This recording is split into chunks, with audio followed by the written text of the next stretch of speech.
This is a CBS News special report. I'm Tony DeCopel in New York, and we are coming on your air at this early hour with breaking news. A catastrophic bridge collapse in Baltimore, and the Maryland governor has just declared a state of emergency. Let's go to the pictures because they are dramatic indeed. This is the Francis Scott Key Bridge, stitching together two major counties in Maryland, and that is a cargo ship colliding with a pillar. This is 1:30 a.m. local time. That cargo ship, the Dolly, hit the Francis Scott Key Bridge and sent the principal section, the main stretch of this bridge, into the water. Rescue boats are now on the scene, and we are hearing from the Baltimore Fire Department that up to 20 people may be in the water. They're calling it a, quote, developing mass casualty event.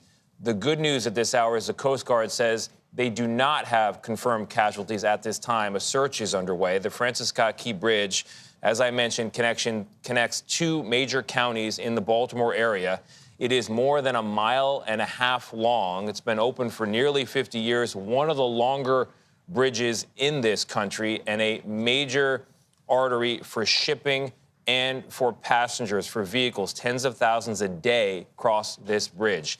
Let's take a live look at the rescue efforts. The sun has yet to come up there in Baltimore, but you can see the ship there, the shadow of it anyway, and the stricken bridge collapsed around it. That is where the bridge once stood. Behind it, you have Baltimore Harbor, the cranes that load those giant cargo ships. All but this one have been going under that bridge without incident for many decades. We have team coverage of this story. We're going to begin with Nicole Skanga. She is near the scene in Baltimore for us in Dundalk, Maryland. Nicole, good morning. What do you see? What do you know where you are? Tony, good morning. Authorities calling this a mass casualty event, a multi-agency rescue and recovery currently underway. And as you mentioned, a state of emergency declared by Maryland Governor Wes Moore right here in this harrowing scene. The Baltimore fire chief saying as many as 20 people were plunged into the water here, into the harbor, when an outbound cargo ship, the Dolly, collided with a support beam of the Francis Scott Key Bridge, and multiple vehicles, including a tractor trailer, also dropping into the water at this time, creating just a chaotic scene for first responders and law enforcement here on the ground. You mentioned the U.S. Coast Guard deploying their maritime teams, but we also know that dive teams have been deployed, that state and local police are on the ground. We've been seeing the cars pass by. You can see some police over my right shoulder here stopping traffic. We also know FBI and ATF are on the scene, and they are working to rescue any and all survivors now, cloaked by darkness and in frigid temperatures of mid-40s. Of course, hypothermia a concern here as well. We expect a briefing to occur around 7 a.m. local, 7 a.m. Eastern time. We know that the governor and the Baltimore mayor are both en route, that the transportation secretary has been briefed here on the situation on the ground. The priority, of course, saving lives, pulling people out of the waters here. But we should note this is a major thoroughfare that has now been put in a frozen state here, Tony. Yeah, and on the rescue efforts, Nicole, the Patapsco River there, you're dealing with currents, you're dealing with tides into the Chesapeake Bay, and as you mentioned, those frigid temperatures, the survival time for temperatures of that degree are 1 to 3 hours. So time is of the essence here as rescue and officials make their work as best they can. Nicole Skanga in Dundalk, Maryland. We're going to leave you there, Nicole, and go over to Chris Van Cleve, our senior transportation correspondent. Chris, the ship itself, 1:30 a.m., it's leaving the port of Baltimore. What can you tell us about it? Where is it going? What is it doing? Well, the Dolly was heading to Sri Lanka. This is an enormous vessel. We're talking about 155,000 tons, 900 feet long, nearly 150 feet wide. It was loaded down with cargo containers when it struck that bridge support. 155,000 tons of mass being driven into that bridge support, and you saw it brought the bridge down very quickly. Brought the bridge down on top of that ship, which means you also have the potential that cargo containers are in the water. The bridge is in the water. You had a work crew, we understand, on the bridge with as many as 13 people working on the bridge, in addition to any vehicles that were there.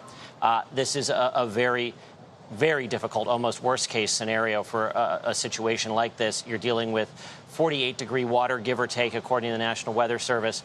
It's dark. There's a lot of debris. It's going to be a challenging rescue effort for sure. And then there's also a question about what does that mean for the nation's 9th busiest port, which its main thoroughfare, main point of access to the water is now blocked by debris and this ship. Yeah, so, Chris, there's a question of boats being able to come in and out. That'll have an economic impact. I'm sure we'll be following that in the days ahead. But for this morning, for the vehicles, for the people in the Maryland area, what was the significance of that bridge for their lives, for their daily commutes? Well, I think there are two significant things here. This bridge was really a landmark in Baltimore. It is something that anyone who has spent time in Baltimore has seen. It is an enormous bridge. It's been there nearly 50 years. It handled about 31,000 vehicles a day. It is one of the 3 crossings of Baltimore Harbor. The other 2 are tunnels. It was the outermost, was part of the Baltimore Beltway 695. So for commuters, it's going to mean finding alternative ways to get where they need to go. Those tunnels can only handle so much traffic at a time. You can't. There's not a shoulder. You can't expand those tunnels. So it's going to mean, for a considerable amount of time, major disruptions for drivers in the Baltimore area, Tony.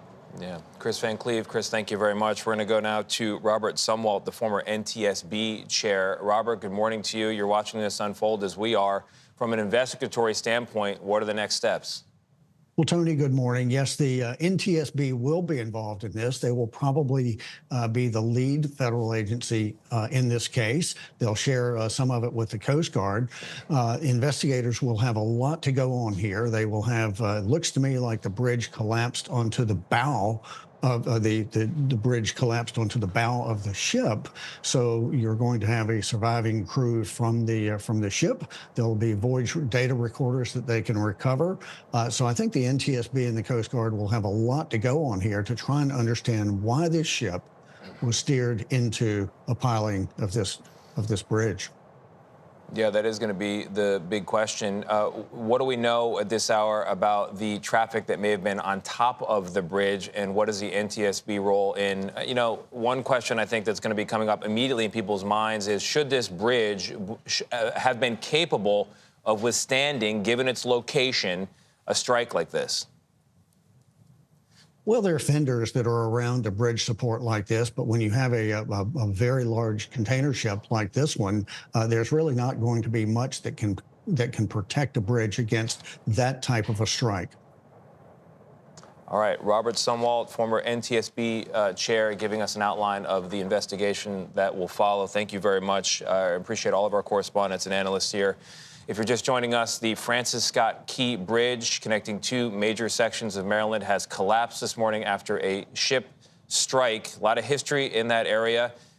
This is now part of it. We will have a press conference later this morning. Should happen very soon. We will bring you live coverage of that when it happens, and we'll have much more, of course, on CBS Mornings at 7 a.m. This has been a CBS News Special Report.